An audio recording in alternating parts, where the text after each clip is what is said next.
guys, how's it going? It's almost the weekend. Are you ready? I have a busy morning, as I always do, so I wanted to come in here and quickly talk about, do you think I can do this? Talk about one main topic? I think I can. Anyway, it was something that came to mind, and I've talked about this concept of making a mountain out of a molehill. Is that what I'm looking for? You know how I always screw up phrases. But something that I have done in my past, okay, a lot, and it's worked against me, is, again, exaggerating, making things bigger than they seem.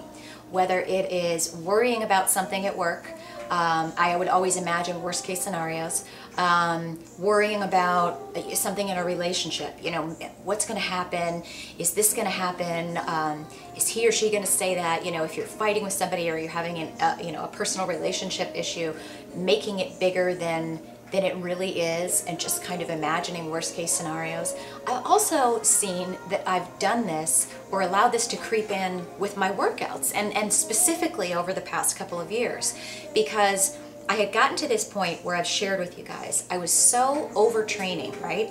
And I was so thinking that the only way I could lose the weight that I had gained was to, you know, more is better. So I was always trying to do more.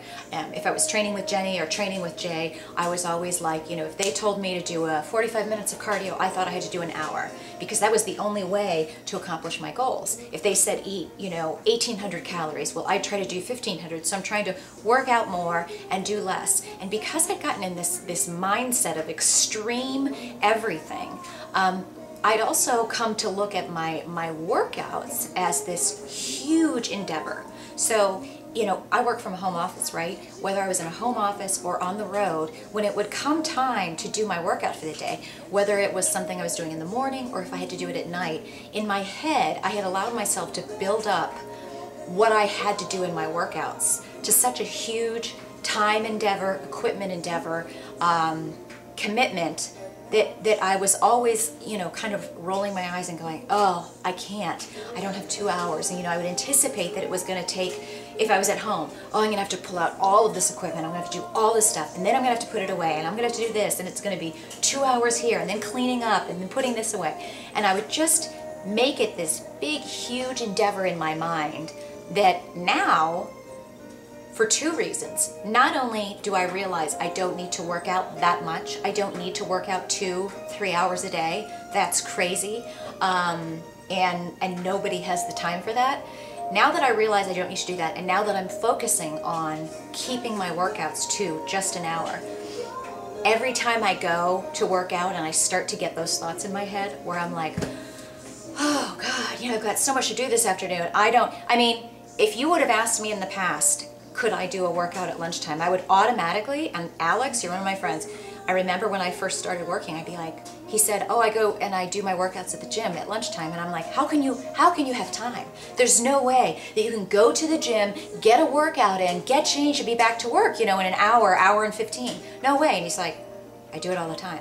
And literally, that was my immediate thought, was that there's no way I can fit it in. And so quite often, because if you have a job, you have to do your job, right? So your job has to come first. And if there were things that would happen, whether I was traveling, I had to do meetings, I had to be at a conference, I'd automatically be thinking in my head, there's no way, I don't have time. There's no way that I can do this workout and get showered and do this from hosting a Twitter chat and do this and get enough sleep and be able to get up in the morning. There's no way I can do it. So I was automatically making this huge mountain out of a molehill instead of going, hey, you know what? I've actually done a workout in 30 minutes and gotten a kick butt workout, whether it was Jackie Warner Time Saver Circuit, 30 minutes. You know, that's not heavy isolation work.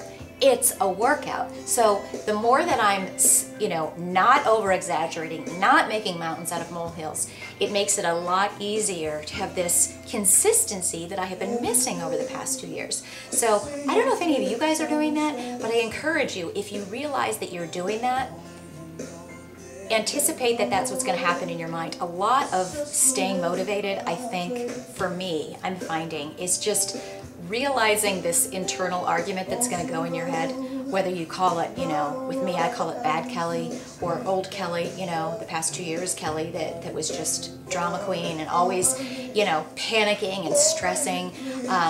Don't make it that big of a deal. You know, think about fitness as something you do like brushing your teeth. It's not that big of a deal. You can easily do it anywhere. I mean, if you're on the road and you think, oh, I don't have access to a wholesale gym, I can't work out. Yes, you can. I mean, it's scary sometimes. Amy makes fun of me when I say scary, but I do. I say it all the time. It's amazing to me how many different cardio / body weight exercises you can do in one little space. So whether it's a hotel room, or I'm talking about my family room here, one little space, and get your heart rate up, get a total sweat on, work every muscle in your body. And sometimes, I mean, you can do it with no equipment. You can do it with an exercise band. I bring my Val slides, my Val bands.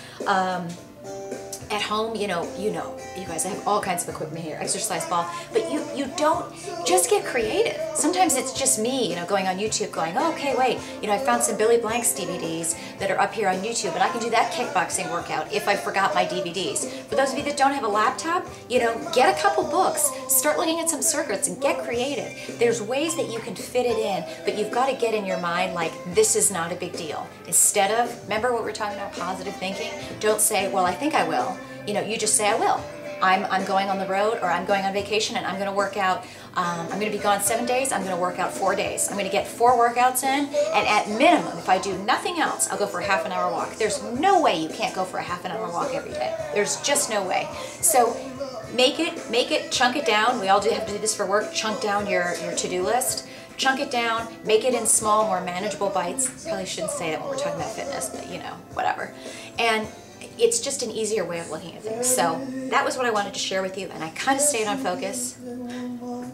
So stop making mountains out of molehills. Make sure that your brain is starting to understand that this is not that big of a deal. It can be squeezed in any corner of your day, with a ton of equipment, with no equipment, with any access that you have to a gym, to no gym, to a TV, to no TV, to a laptop, to no laptop, to equipment, to no equipment. You can do it. No excuses. That's all I gotta say. Now I'm off to make some more fish tacos.